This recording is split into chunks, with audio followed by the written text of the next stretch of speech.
Welcome to the latest episode of the promo. Welcome to the latest episode of the promo playbook by Cubic Promote.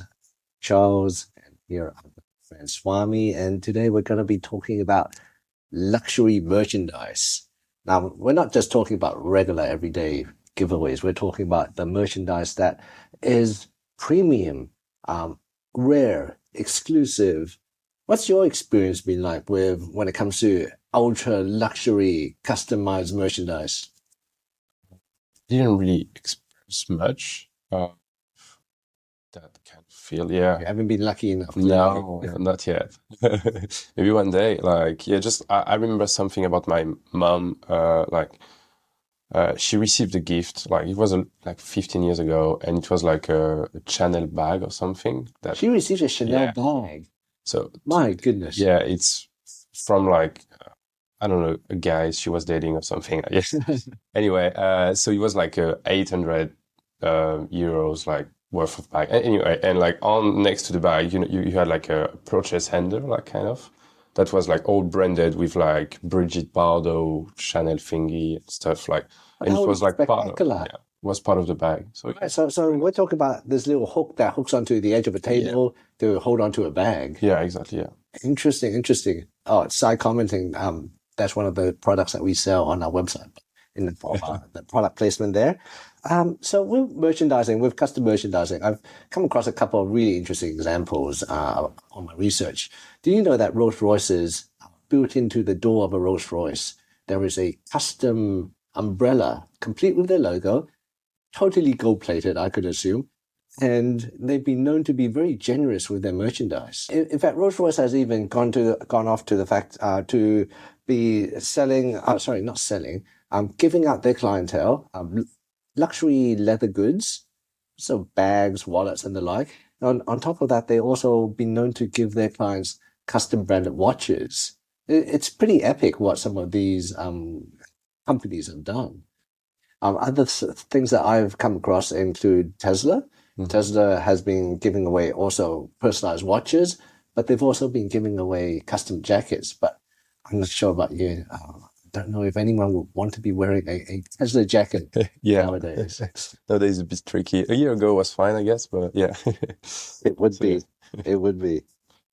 So some of the merchandise that makes luxury merchandise luxury is because people desire for them, and to make it desirable, they make either limited edition or exclusive as well. Mm-hmm. What are some of your experiences with autographs from fans? Have you ever sought an autograph? Perhaps you were watching football, or perhaps you were at a concert. Were you ever turned down? Yeah, and it happened once, I guess. I've still got the hoodie. It was a hoodie, and there was a stand at the entrance of the concert, and it was for one of the rappers that I really used to like. It's a French rapper, no one knows about, so French people out there may know. What's the name of the? No, I don't think it's really, really niche. It's from the south of France. I don't think no one will know. But anyway, so we went there. Actually, the hoodies were pretty expensive. It was 45 euros or something like that, and it was 10 years ago or something. So I bought the hoodie, and at the end of the concert, all of the guys went because it was a group, they came outside and they had a beer with everyone and stuff, and they signed all of the hoodies. Brilliant. Yeah, that was pretty nice. And I still got the hoodie. The hoodie was pretty decent quality, actually, and Did you need to buy the hoodie? Yeah. But basically, you buying the hoodie and he's signing it for you. So yeah. Fantastic. You see, that happens a lot less than what it used to, mm-hmm. because I do know for a fact that some of the star players are notoriously hard to get an autograph of. For example, Michael Jordan, LeBron James. I've even heard that some other athletes such as Cristiano Ronaldo, for example, obviously from Europe as well, it's very, very hard to get a signature. And do you know why that's the case? Well, it's because they don't want their signature to devalue their branding. So it's a supply and demand. So if their signature is everywhere, then the price of their merchandise with their signature will go down. So they want to artificially inflate the price of their signature so they could essentially be more valuable, and they could have one more asset to their name attached to it. Okay. Pretty interesting. I didn't know. But yeah. It is quite interesting. I have to give a shout out to the Aussie actors, though. The Aussie actors, specifically Chris Hemsworth as well as Hugh Jackman, they've been known to be very generous with their fans, which is bloody brilliant because they don't think of it as a monetization. They think of it simply as giving back. The fans supported them, paid money for tickets to go watch their movies, and them giving them back. I think that's really the way it should be. Yeah, definitely. Yeah. So Swami, hypothetically, if you were running a business and you were to go procure ultra expensive merchandise for your staff and your team members, what type of products would you be procuring for them? Would you be going crazy and buying every single one a Rolex watch branded with your name or your logo, or perhaps a Dior bag? What type of merchandise would you be getting? Wow, that's a really good question. I don't know. I think it was like maybe a watch. No, maybe something that you can use every day that is really useful. No, watch is useful. Yeah, it is, but it's more like kind of a gadget.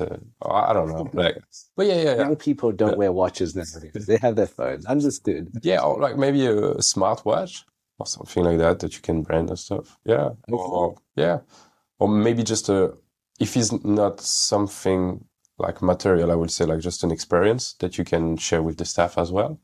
And after the experience, you can like, have a souvenir or something that's just like, I don't know, you go to the event and you've got like the hoodies and everything that are branded. It's not really a luxury things, or maybe, just a car. I don't know.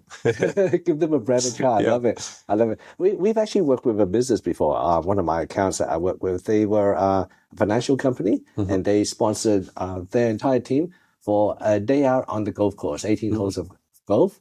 And part of the process, they gave them everything. They gave them branded golf balls, branded caps. Some of them who did not have golf clubs, they even gave them a branded putter as well. Actually, I think the whole team got a branded cup. I don't recall. Incredibly generous.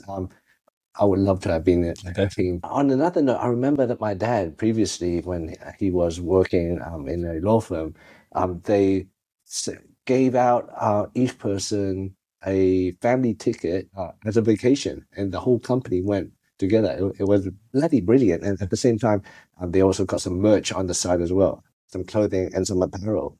Yeah, but that's always a great idea because, like, for example, we're still wearing some stuff that we had maybe like 10 years ago. Like, I was thinking about the hoodies that I had at this concert. It's just a great souvenir. You just like, and if you're going out with the whole team, you're having, a good time. And just like, even if you're just wearing your t-shirt at home or just to, just going to the gym with it and things, just something that you're going to keep. Absolutely. And at this point, I'm going to emphasize having ultra luxury merchandise does not have to be expensive. That's right. Obviously, being expensive helps. But the reason why I say that is this particular brand comes to mind, one that you may be familiar with because it's in your demographic, the Supreme label. Essentially, Supreme, for those who don't know, actually, would you like to introduce to the audience what the Supreme label is? So Supreme is like a streetwear kind of brand, and it's really like they've got like really limited edition. So it's like, the Air Jordan and pretty much all of this kind of thing. And so it costs quite a lot of money. It used to be like 10 years ago, like, pretty not affordable, but like, okay.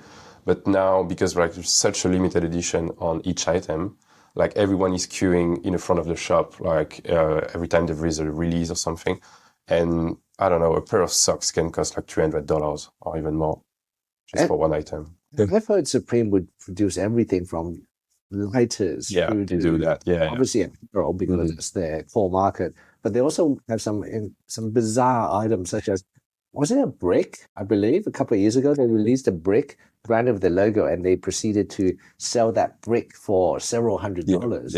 It's bizarre, and the reason why this label came into my mind because when it comes to exclusive merchandise that people desire, they're clearly producing products that are not expensive because a brick is not expensive, a lighter is not expensive, but the fact that it's got their label has elevated them to a desirable status. Yeah, definitely. Yeah. Just like the piece of artwork, like after, amazing. Oh, final question, Swami. If you would like a piece of merchandise, and it could be anything at all, with a signature of your choice to even elevate the luxury experience to the even next level, a higher level, what would you choose? Would it be a signature or would it be a brand? What would tickle your fancy? Actually, I've never, like, I don't know, I never thought about this as well. I just like, one of my favorite surfer is like sponsored by like Tudor, you know, the watch The watch brand, yes. Yeah, and so here in Australia, there is a lot of like stores that's got like branded surfboard that are made for just like the store and everything, because, you know, it's like there is a big surf culture here in Australia, and maybe just like a branded surfboard with Tudor and his signature on it. Oh, wow, that'd be amazing. Yeah, it could be pretty nice. And what color would the surfboard be? Just a classic, like gray or white, like not anything fancy. Just yeah. Love it, love it, love it. Well, that wraps up the next episode of our promo playbook. Everyone out there listening or watching this, if you have any thoughts or ideas on custom luxury merchandise and what it takes to elevate it to the next level, or perhaps you have received something that has been incredibly interesting or has meant a lot to you because of the way the product looks, perhaps the fact that it may have been signed, or perhaps it just tells a story that really appeals to you. I'd love to hear from you, and stay tuned for the next episode. Thank you, everyone.